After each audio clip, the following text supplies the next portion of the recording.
You're not short on money. You're short on a way to keep it. It sounds harsh, but if you stop and think carefully, you'll realize it's true in a way that's almost uncomfortable.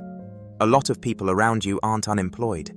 Some of them are even very hardworking, and yet by the end of the month, they're still anxious.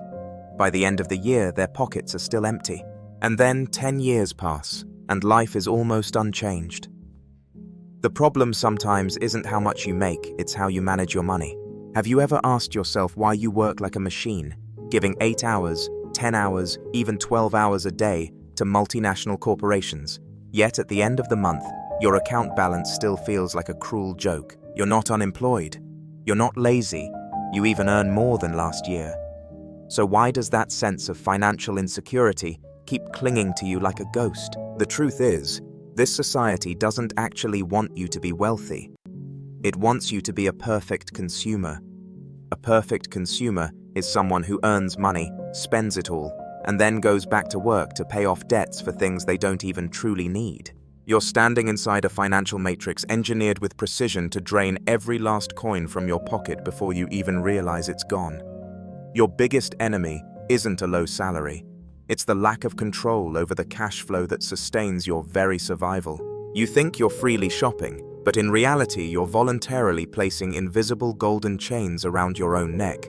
Welcome to Inner Shadow, where you'll hear truths society doesn't want you to know. The illusion of prosperity and the trap of global consumerism. Look at the streets, or the major financial centers in the West. There, AI algorithms work day and night, not to make you richer, but to study how to stimulate dopamine in your brain. Every time you see a new item on an e-commerce platform, on Shopee, on TikTok, or during a fast fashion discount campaign, we're living in an era where spending money has become a religion. Every time you tap your debit card or credit card at a store in the mall, you're not just buying a product, you're buying an illusion of social status. This system is designed to ensure money never stays in your hands. It must flow through you and return to the pockets of capitalist giants. So why are you poor? Because you were taught to become a currency transfer station. Money enters your account on the 5th or the 10th, then disappears completely by the 25th. You pay rent, feeding the landlord. You pay electricity and water, feeding the energy conglomerates. You pay phone installments, feeding the tech giants, and thousands of other unnamed expenses. And in the end, you're the one who works the hardest, yet you receive the least back from the results of your own labor. This is an uneven game. While you're busy calculating how to save a few coins at the supermarket, central banks, like the Fed, are moving interest rates to reshape the entire debt structure of the world. And you keep getting pulled deeper into the spiral of inflation and debt, where the value of the money you earn is eroded every day, forcing you to work more just to maintain the same old standard of living. That is the definition of modern slavery. Someone who is free to move but not free in time, because they always owe the system some amount of money. The leakage mechanism when drops of water drain an ocean. Imagine your personal finances as a bucket of water. You keep pouring more in by working overtime, switching jobs for higher pay, or taking on side projects. But the bucket is full of tiny holes you never bother to notice. You focus on pouring in more while ignoring the leaks. And the result is, no matter how much water you add, the bucket still ends up empty. So what are those holes? For example, the Netflix subscription you barely watch, the Highlands coffee every morning, or the bubble tea every afternoon. Slightly luxurious meals out to reward yourself after a tiring day. The latest iPhone you just bought because the old one suddenly feels outdated. In the world of financial predators, every small expense of yours is their profit. They understand human psychology better than you understand yourself. They know you'll spend $100, $500, even $1,000 many times far more easily than spending $10,000 once. So they split products into smaller payments, create endless subscription models, and turn your cost of living into a web of continuous cash leaks. The biggest paradox of modern humans is this: they'd rather endure the pain of working themselves to exhaustion than endure the pain of facing the truth inside their bank statements. Tracking expenses is seen as stingy or trivial, but in reality, it's the only act of resistance you can perform against the system. When you don't know where your money is going, you cannot own it. You're only holding it for someone else. The elite's rules: pay yourself first or pay the enemy first. Observe how a Silicon Valley millionaire or a London billionaire family manages wealth. They never save what's left after spending. They spend only after setting aside savings first. And the difference comes down to two words: discipline. Most people run on a formula that is basically financial suicide: income minus expenses equals savings, and usually the result is zero. You get paid, you pay the grocery store, pay the telecom company, then pay the fashion brands. And if you're lucky, a few coins remain, then you store them away. You've treated yourself like a beggar receiving leftovers from your own labor. You prioritize enriching everyone around you before protecting your own future. But the real rule of the people at the top of the chessboard is this: income minus savings. This portion is for investing in yourself, then equals spending. The moment you actively set aside 5%, 10%, or 20% of your income immediately right when the money hits your account, you're making a declaration of independence. You're asserting: my time and effort belong to me, not to corporations. That money is for sickness and emergencies, or to invest in yourself, learning a skill, building capability, or saving up to invest later so you can rise beyond your current position. This is called a freedom fund. It becomes the weapon that lets you say no to a toxic job, no to meaningless social pressure. Why can't most people do this? Because it requires the discipline of a warrior and the cold precision of a mathematician. Society will always surround you and whisper in your ear, you only live once. Youth doesn't come back. Enjoy it. Travel. Experience everything.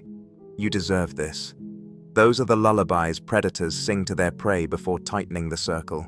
The brutal truth is, if you're not willing to sacrifice a little comfort today, you will sacrifice your entire freedom tomorrow.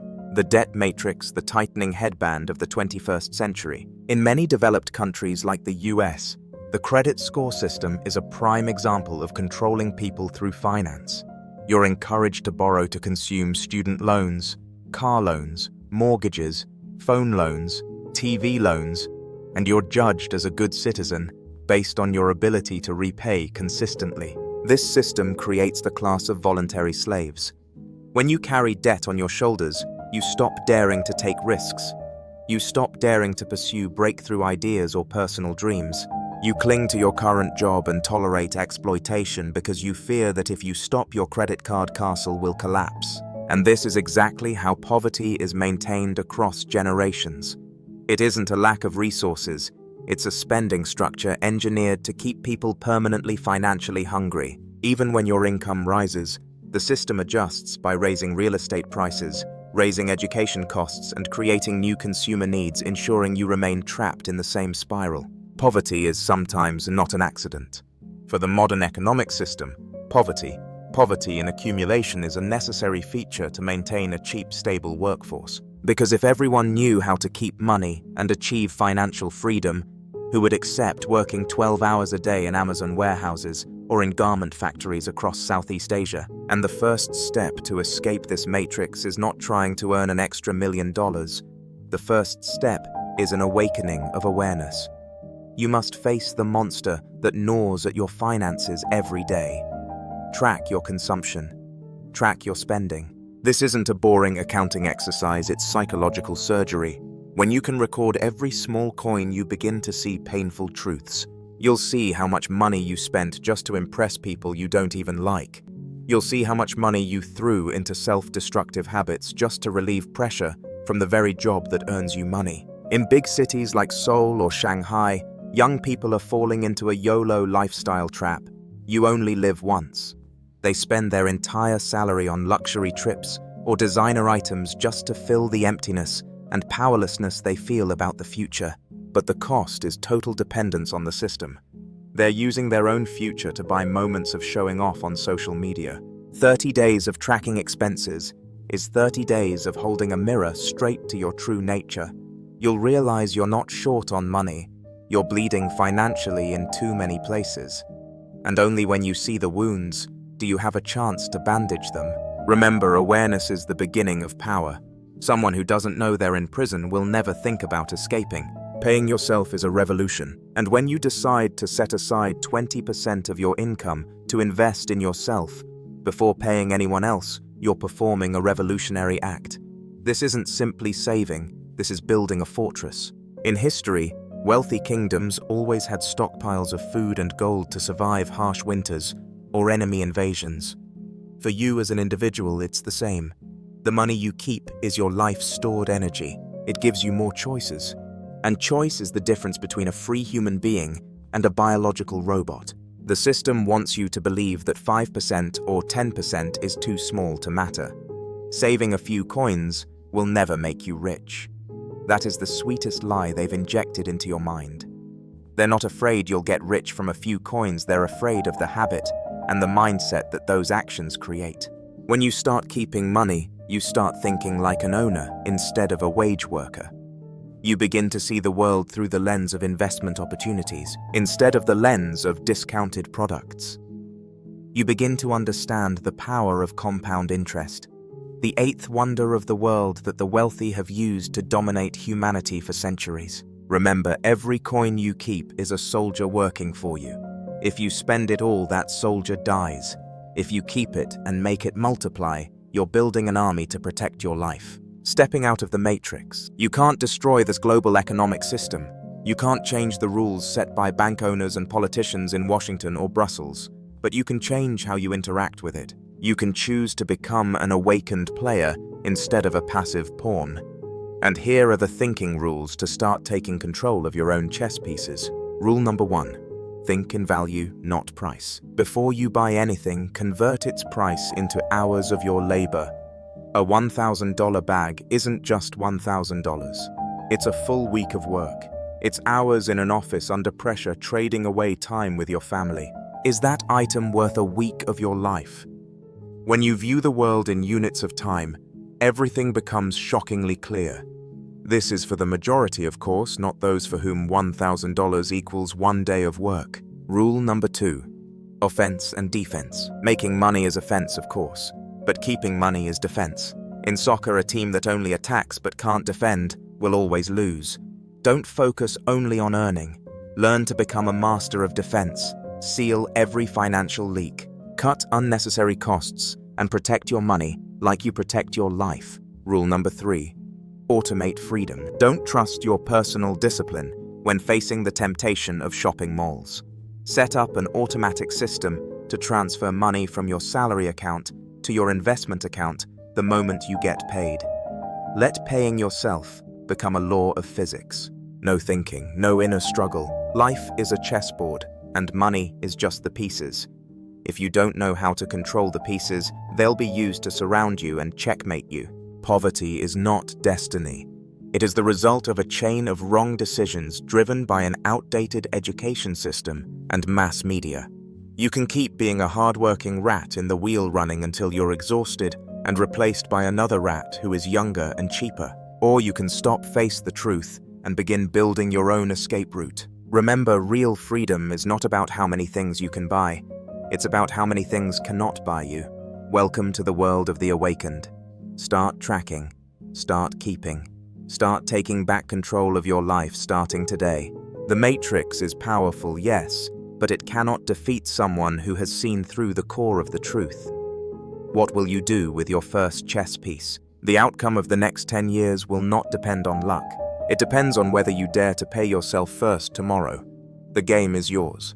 The decision is yours.